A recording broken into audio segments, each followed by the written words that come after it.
One Shot Gaming nga pala mga bossing, nagbabalik na naman at dahil nga na-board tayo, nakipag-foreman tayo, 'di ba? So dito naka double RC na kami, it's rotation. So dito binabaan na namin dahil may nagigibaan. Binabaan natin yung isa na nakaupo na nagpapanggap na siwang ng bato, and then may naka-antelope pa nga dito. Tapos may nagpapap ng smoke. Grabe, sobrang tuloy ng speed boost niya, hindi natin matutukan. So umakyat na tayo dahil kinuha muna natin yung high ground dito mga bossing. Kasi possible kung magkakagibaan dyan, syempre lamang na tayo kung nasa taas. Kaso pagka seaplane ko, may naka-hoverbike dito. So binigwasan na natin yan, ginakjak na natin yan. Diba sabi ko sa iyo, pag gusto mong manalo, gamitin mo yung pinaka-favorite gun mo. And then nakita naman natin may dalawang bagong baba dito sa indicator. Kaso nagulat tayo, bigla nalaglag, parang hulog na naman ng langit. Pero palagi tayo nagtataka kasi walang pakpak eh. Diba? So dito may lumabas na naman sa indicator natin na nakadalawang snowboard.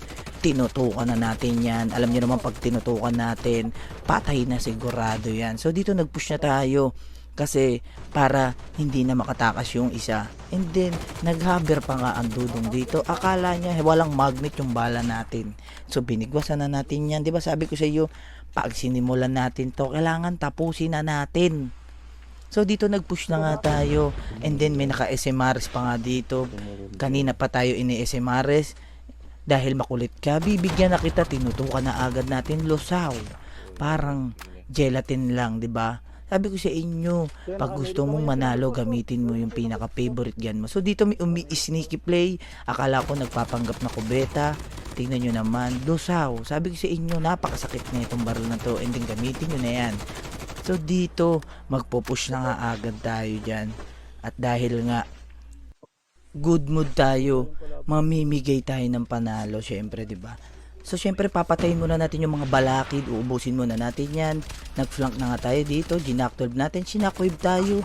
Pero pagbaba niya, makikita niya na pala ang pinto ng lobby. So bawi na lang sa susunod na rank game. So dito nakita pa nga natin may naka-flashlight. Akala ko barangay tanod sa gabi. Tapos humiga muna tayo dyan. Kaso hindi niya tayo tinatamaan. Tinutukan na natin. Nataranta na naman ng mga burloloy.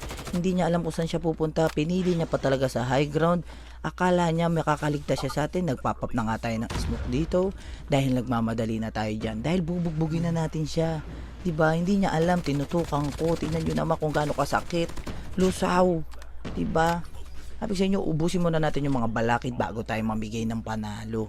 At dahil nga 2 teams na lang, sabi ko i-team up na namin. Alam niyo naman dahil good mood tayo, tayo win streak pero yung mga kasama natin lose streak. Pero okay lang kasi mabubuti kaming player ng Code M. Gusto namin lahat masaya. And then i-share namin yung saya sa inyo para hindi lang kami yung masaya dito. Dapat lahat, kahit kalaban. Tignan niyo naman gaano tayo kabait. 'Di ba? Sinishare natin yung ating panalo sa kalaban. Ganun tayo kabait. 'Di ba? Wala sa atin yung panalo. Ang importante sa atin, meron na naman tayo na pasaya na player ng Code M dito, guys. 'Di ba? Sinishare natin, tingnan niyo, hindi lang tayo mabait sa kakampi, pati sa kalaban mabait din tayo. Tingnan niyo naman, ibinigay na namin sa kanya. 'Di ba? Dahil nga palumpalo yung lobby ngayon, palumpalo yung mga nag-RG.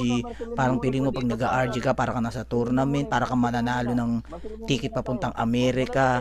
So dito isinare na natin sa kanila yung panalo dito dahil forma naman sila. Dahil tayo naman ay merong mabuting puso, pag tuwing linggo nagsisimba naman tayo. Pero okay lang. So dito shinare na namin, and then sabi ko sa kanila na yung panalo. Okay lang naman, and then willing naman ang ating mga kakampi kahit na lose streak sila, kahit na labag sa kalooban nila. Sabi ko okay lang yan, bawi na lang tayo sa next lobby. So dito ibinigay na namin sa kanya. Sana kung napapanood mo man to kuya, mag-follow ka na rin. And then sa mga nakatapos dito ng video, 'di ba, mag-follow na rin kayo diyan, mag-iwan na rin kayo ng react, and then i-share niyo na rin sa mga tropa niyo para kapag nakasabay nila kami, alam na nila, pwede na namin ibigay sa kanila 'yan, 'di ba? So yun lang mga bossing, kita-kits na lang tayo ulit sa susunod na video mga bossing.